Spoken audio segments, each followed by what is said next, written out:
Latest episode দেখুন একদম add free. আমি একজন শির দ্বারা সোজা করে চলা মানুষ। আমার কিছু টাকার প্রয়োজন ছিল, তাই জন্য সৎ পথে নিজের যোগ্যতার প্রমাণ দিয়ে আমি আপনার কোম্পানির সঙ্গে চুক্তিটা করেছি। তো এই সব কিছুর মধ্যে আমার অপরাধ আপনি কোথায় দেখতে পাচ্ছেন? আপনার অপরাধ একটাই, আপনি সব কিছু করেছেন আমাকে না জানিয়ে, আর প্রতিনিয়ত করে চলেছেন, কোনোটাই আমাকে বলার প্রয়োজন মনে করেননি। তার মানে আপনার কাছে আমার কথার কোনো ভ্যালু নেই, তাই তো? হ্যাঁ, আচ্ছা আমাকে একটা কথা বলুন, আপনি এই সব কিছু করছেন কি আমাকে চমকে দেওয়ার জন্য, তাই তো? রাইট? চমকে তো আপনি আমাকে দিয়েছেন। আমি হ্যাঁ, আমি আপনাকে চমকেছি? অবশ্যই। আপনি যখন জানতে পারলেন আমি এত বড় একটা বিপদের মুখে পড়েছি, তারপরেও আপনি আমাকে এক সেকেন্ড বিপদটা কে ডেকে এনেছে? আমি মানলাম বিপদটা আমিই ডেকে এনেছি, কিন্তু তাও তো এই সব কিছু জানার পরও তো আপনি আমাকে সাহায্য করেননি। উল্টে আমার কাছে এসে কি বলেছেন? আমি আপনাকে টাকা দেব না। বলেননি? হ্যাঁ বলেছি তো, ইচ্ছে করে বলেছি, যাতে আপনি আপনার ভুলটা বুঝতে পারেন। আপনাকে তো বুঝতে হবে জীবনের সব ডিসিশন গাজওয়ারি করে হয় না। ডিসিশন নেওয়ার আগে ভেবে চিনতে নিতে হয়, নাহলে যে বিপদে পড়তে হয় সেটাও বুঝতে হবে আপনাকে। বিপদ কখনো বলে কয়ে আসে না ইন্দ্রবাবু, আর ঝুঁকি তো সব কাজেই থাকে। হ্যাঁ, আমি বলছি না যে কাগজটা না পড়ে সই করে আমি ঠিক করেছি, আমি মানছি আমার ভুল হয়েছিল, কিন্তু ভুল যখন হয়েছে তখন সেটা ঠিক করার উপায়ও তো আমাকে ভাবতে হবে। বলুন, কেন ভুল হলো, কিসের জন্য ভুল হলো, এসব ভেবে সময় নষ্ট করলে চলবে বলুন? সেই জন্যই আমি অফিসে গেছিলাম, নিজের যোগ্যতায় নিজেকে প্রমাণ করার জন্য। মিতুল, আমি না আপনার সাথে তর্কে পারবো না।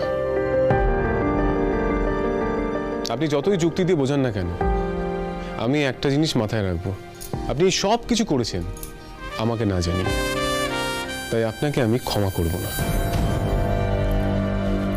আপনি কি ভেবেছিলেন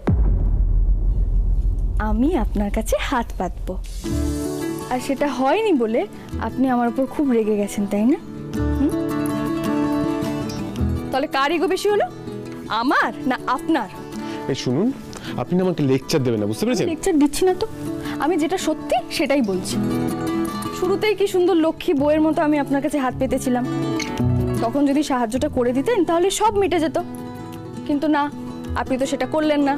আপনি ভেতরের জেদি মিতুলকে চ্যালেঞ্জ করে বসলেন, আর আপনি তো জানেনই ইন্দ্রবাবু, মিতুলকে চ্যালেঞ্জ করলে মিতুলের কি হয়?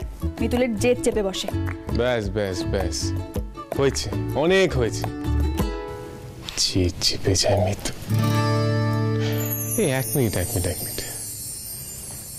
আপনাকে এই অফিসে যাওয়া বুদ্ধিটা কে দিল বলুন তো? হ্যাঁ,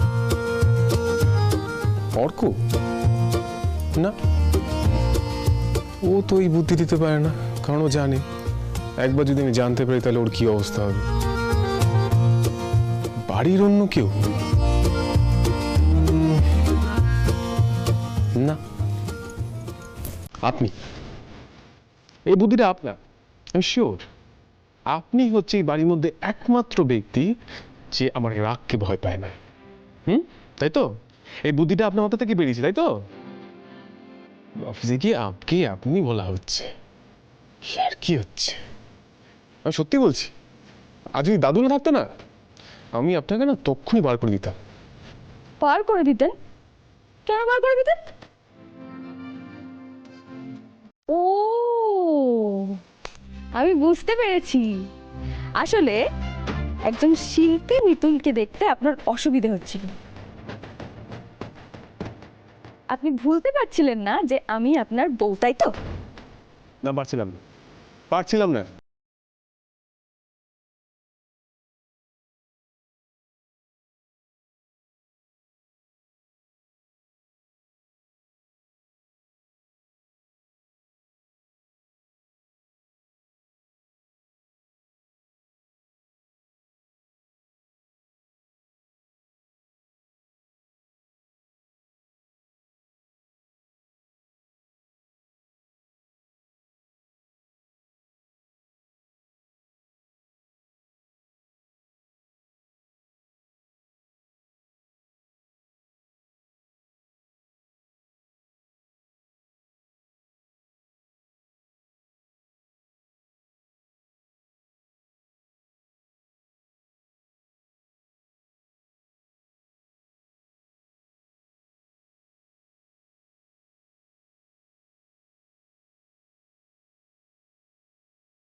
আপনি সারা জীবন আমার হাতটা ধরে থাকুন।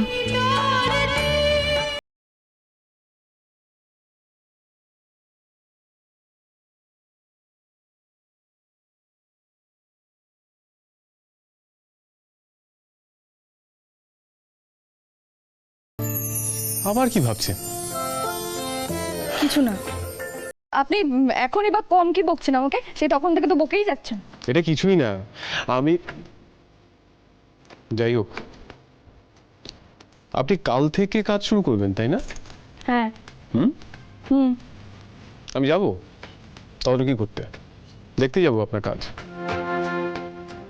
নিশ্চয়ই স্যার, কেন আসবেন না? এই প্রজেক্টটা তো আপনাদেরই। আপনি ফোকাস।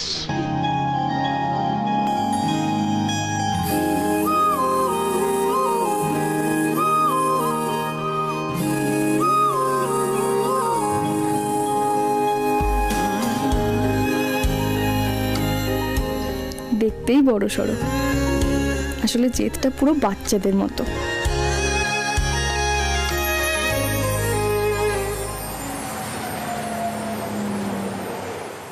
শোনো, আমাদের হাতে কিন্তু সময় খুব কম, কিন্তু এই কম সময়ের মধ্যেই আমরা আমাদের সেরা কাজটা দেব।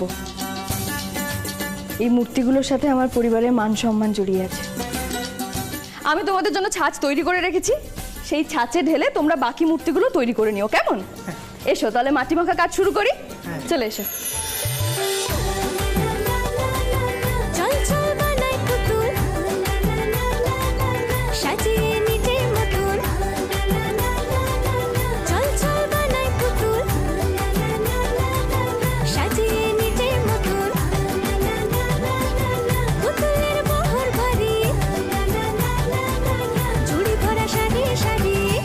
খুব বড় গলা করে তো কন্ট্রাক্ট সাইন করলো। এবার দেখি ঠিক সময় সবটা উনি শেষ করতে পারেন কিনা। দাদু ভাই,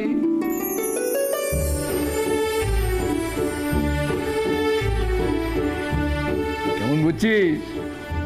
হ্যাঁ, আপনি?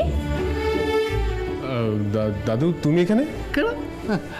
আমি তো মিতুলের ম্যানেজার, আমি সব তদারকি করছি এখানে। কিন্তু স্যার, আপনি কখন এলেন? কি বলে? আসুন স্যার, কিরকম কাজ চলছে আপনাকে একটু দেখিয়ে দিই, আসুন। নতুন নাটক হয়েছে না? হ্যাঁ, কি স্যার লাগিয়েছেন ওখান থেকে? ও মা, স্যারকে তো স্যার বলতেই হবে স্যার।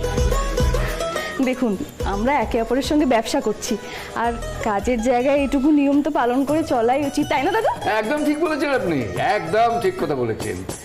আসুন স্যার, আসুন, দেখিয়ে দিই একটু কাজ কিরকম চলছে। এই যে স্যার, এই ছাঁচ আমি তৈরি করে দিয়েছি, এই ছাঁচে ঢেলে বাকিটা কাজ শুরু করে দিয়েছে। পুতুল এই ছাঁচে ঢেলে তৈরি হবে।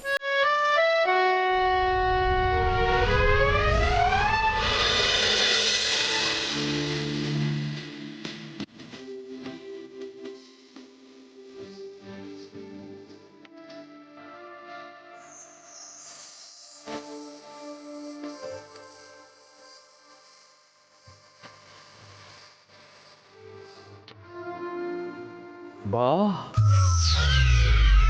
কি সুন্দর তদারকি করছে আমার নাতি। আরে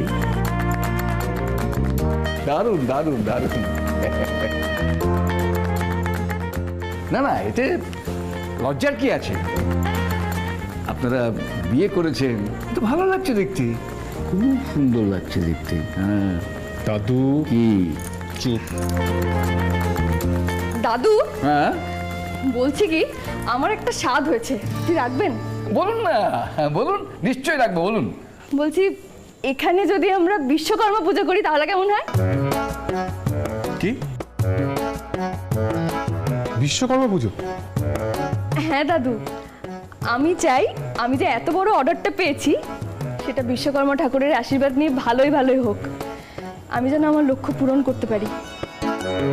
আপনাদের কোনো অসুবিধা হবে না, আমি সব ব্যবস্থা করে নেব, শুধু আপনাদের আমার পাশে চাই দাদু। বাহ, তুই খুব ভালো ভেবেছিস তো, আমরা সবাই তোর পাশে আছি। হ্যাঁ, তুই একা করবি কেন? তুই এক কাজ কর না, তুই একটা লিস্ট কর, হ্যাঁ সেই লিস্ট অনুযায়ী সমস্ত জিনিসপত্র আমি তোকে আনিয়ে দিচ্ছি। আচ্ছা ঠিক আছে, আমি লিস্টটা তাহলে নিয়ে আসি। হ্যাঁ। নিয়ে আয়।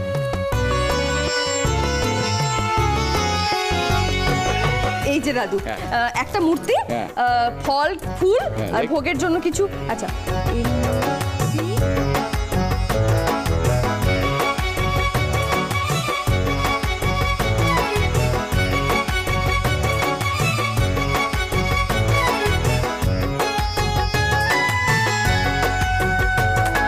ব্যাস হয়ে গেল, আর কিছু নেই তো? না, আর কিছু নেই। ব্যাস শেষ হ্যাঁ। এখানে? হ্যাঁ ব্যাস ঠিক আছে। ইন্দ্র এগুলো নিয়ে আয়। কি? নিয়ে আয়, এগুলো নিয়ে আয়। আমি কেন আনতে যাবো? এই, আমি বলেছি তাই, আমি বলেছি তাই। কিন্তু দাদু, আপনি যে বললেন আপনি সব ব্যবস্থা। আরে বাবা, আমি আনা চা আমার নাতি আনা তো তাই একই তো নাকি? হ্যাঁ হ্যাঁ, এই যে একই, বলিস একই। না তুই। এই রে ইন্দ্র, কোথায় গেল ইন্দ্র? কোথায় গেল?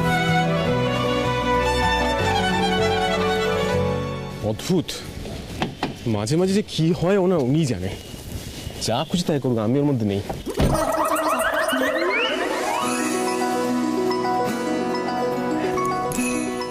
চলুন। কোথায় যাব? কোথায় আবার? ঠাকুর আনতে, পুজোর জিনিসপত্র কিনতে। চলুন চলুন ইন্দ্রবাবু, চলুন, মেলা কাজ, দেরি হয়ে যাবে। ও, এতক্ষণ পর ইন্দ্রবাবু। এতক্ষণ তো স্যার আপনি এক দেখ করছিলেন। হ্যাঁ, আপনি এগুলো শুনলে না মাথাটা চং করে গরম হয়ে যায়। আহা, কাজের জায়গায় আপনি স্যার, বাইরে তো আমার বর নাকি। দেরি হয়ে যাবে, অনেক কাজ আছে, তাড়াতাড়ি চলুন। না, আমি কোথাও যাব না। এমন কেন করছেন ইন্দ্রবাবু? বাবা কিন্তু খুব রাগ করবেন। আপনার কি মনে হয় আমি আমার বাবাকে ভয় পাই? আহা, আপনার বাবার কথা বলছি না, বাবা বিশ্বকর্মার কথা বলছি। গড, এই আপনি নামুন তো। কারণ কথা বলে না সময় নষ্ট করছেন। নামুন নামুন। ইন্দ্রবাবু, বাবা বিশ্বকর্মার প্রতি তো আপনার একটুও ভক্তি নেই। এরকম করবেন না ইন্দ্রবাবু, আপনাদের এত বড় ব্যবসা, এত যন্ত্রপাতি নিয়ে কাজ হয়, বাবা বিশ্বকর্মাকে তুষ্ট না রাখলে যদি তার রোষ পড়ে। কি? হ্যাঁ, হয়তো একদিন দেখলেন সব যন্ত্রপাতি বন্ধ হয়ে গেল, কি হবে? আচ্ছা, আপনি মনসা মঙ্গল পড়েননি? সেটা কি? মনসা মঙ্গল জানেন কি হয়েছিল? বিশ্বকর্মা ঠাকুর যদি বেহুলার ফুলসজ্জায় লোহার ঘরে সাপের ঢোকার রাস্তা না করে দিতেন, তাহলে কিন্তু লক্ষিন্দরের প্রাণটা অঘরে চলে যেত না। তাই বলছি, শুনুন, বাবার প্রতি একটু শ্রদ্ধা ভক্তি রাখুন, পুজো দিন। যদি আবার হঠাৎ করে রাগের মাথায় উনি কিছু করে বসেন, কি হবে? মিথুন, আপনার ভয় দেখানো কোটা শেষ। আপনি এত কথা বলার পরও আমি ঠাকুর কিনতে যাব না, বুঝতে পেরেছেন? কেমন? কেন এরকম করছেন আপনি ইন্দ্রবাবু? চলুন না, এত করে বলছি। আচ্ছা, আমাকে একটা কথা বলুন তো, আপনার মাথায় এই বিশ্বকর্মা পুজোর ভূতটা কে চাপালো? মানে সবসময় আপনাকে হুজুকে নাচতেই হবে, তাই না? হুজুগে না ইন্দ্রবাবু, বিশ্বকর্মা পুজোটা আমার খুব কাছের। বড় লোকদের অনেক দেবতা আছে, কিন্তু এই একমাত্র বিশ্বকর্মা ঠাকুরই আমাদের খেতে খাওয়া মানুষগুলোকে এক জায়গায় করে। হতে পারে আজ আমি লাহিড়ি বাড়ির বউ, কিন্তু আদতে তো আমি ঘূর্ণির মিতুল, মিতুল পাল। আমি যদি আমার শিকড় ভুলে যাই, তাহলে তো আমি গুগলিকেই মানুষ করতে পারবো না, তাই না? তাছাড়া বাবা বিশ্বকর্মার আশীর্বাদ আছেই বলেই না আমার আপনার সঙ্গে এতগুলো মানুষ কাজ করতে পারছে। আপনি বলুন তো, এতগুলো পরিবারকে দেখা, এই সৌভাগ্য কি সবার থাকে বলুন? কি ভাবছেন ইন্দ্রবাবু? না, কিছু না। মাঝে মাঝে আপনার যুক্তির কাছে না নিজেকে ভীষণ অসহায় লাগে। চলুন। এই তো কাল বিশ্বকর্মা পুজো হচ্ছে, ধুমধাম করে পুজো হবে। জয় বাবা বিশ্বকর্মা জয়। চলুন চলুন, তাড়াতাড়ি চলুন, তাড়াতাড়ি চলুন।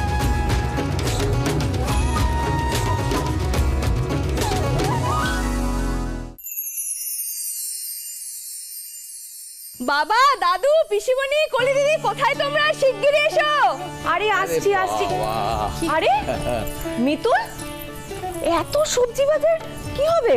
সব বলছি পিসিমণি। তা মিতুল, তোমার ফিরতে এত লেট হলো কেন? আর ওদিকের কাজ কত দূর? কাজ খুব ভালো এগোচ্ছে, সেই আনন্দে কালকে ওয়ার্কশপে পুজো। পুজো? মানে কি পুজো করবি তুই? বিশ্বকর্মা পুজো। মূর্তিও কেনা হয়ে গেছে, ফল ফুল পুজোর যাবতীয় জিনিস সবকিছু কিনে ফেলেছি আমরা, আমি আর ইন্দ্রবাবু। হ্যাঁ, ইন্দ্র? না মিতুল, আমি নিজের কানকে বিশ্বাস করতে পারছি না।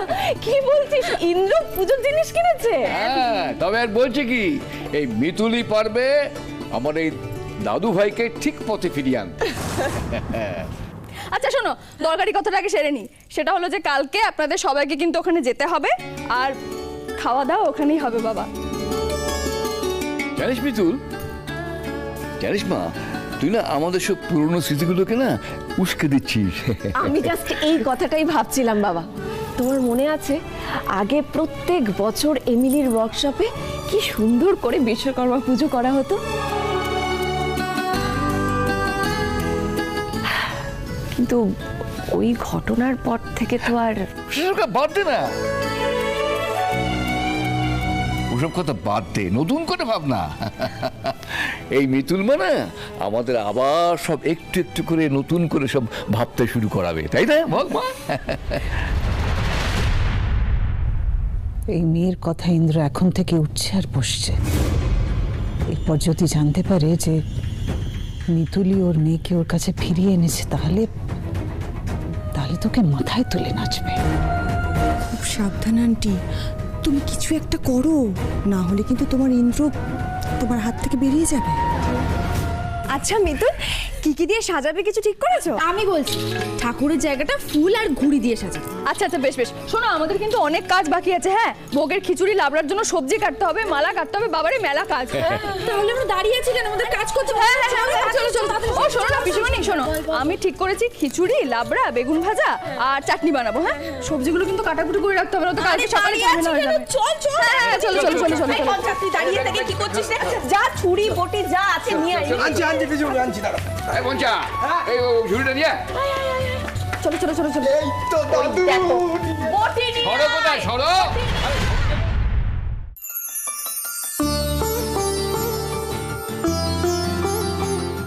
আগে না ঘূর্ণিতে আমরা সবাই মিলে এরকম একসঙ্গে বসে বিশ্বকর্মা পুজোর আয়োজন করতাম।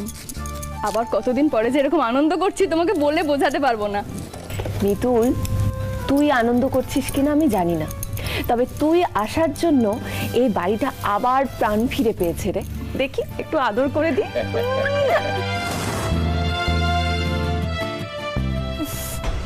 আন্টি, স্বাদিক খেতে না আর আমি দেখতে পাচ্ছি না, কাজ চলে যাচ্ছে একেবারে। চলো তো আমরা ঘরে যাই। সত্যি এসব ন্যাকামি আর সহ্য করা যাচ্ছে না। চলো চলো। দেবযানী,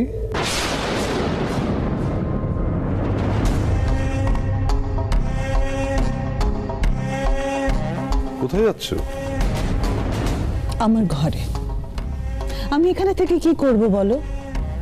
আমার একটা ক্লাস আছে, তো আশা করি তুমি সেটা ভুলে যাবে না সুশোভন। না না না, ভুলবো কি করে? আমি বলতে পারি? তুমি তো আমার সারাক্ষণ সেটা মনে করিয়ে দাও। দেখে শোনো, তোমার না একটা খুব ইম্পর্টেন্ট কাজ আছে। তুমি যাও, ওখানে বসে বটি দিয়ে সবজি কাটো।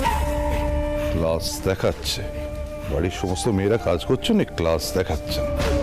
সিমি, বাহ, খুব মিষ্টি লাগছে। যাও, তুমি আন্টিকে হেল্প করে যাও। না সরি, আমি এই কাজ করব না। সিন ক্রিয়েট করো না, যেটা করতে বলছি সেটা করো। যাও। তুমি এসো আমার সঙ্গে, আমি একা খাটবো কেন? এসো।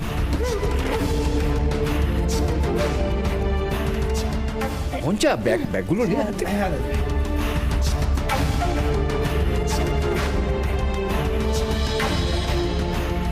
গুড, ভেরি গুড, স্টার্ট করো। কি কাটবে বৌদি? কলা দিই, কাঁচকলা দাও। কাটো।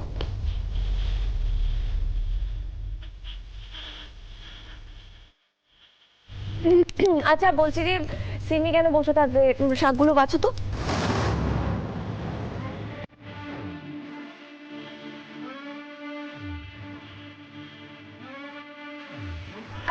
বৌদি বৌদি গো বৌদি, ওইরকম ভাবে কাটছো কেন, এরকম বড় বড় করে?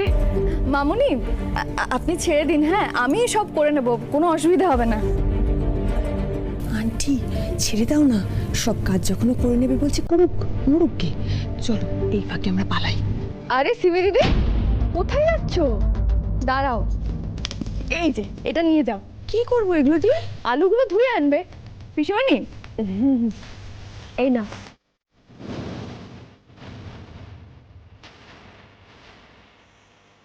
এখনই আমাকে খাটিয়ে মারছে।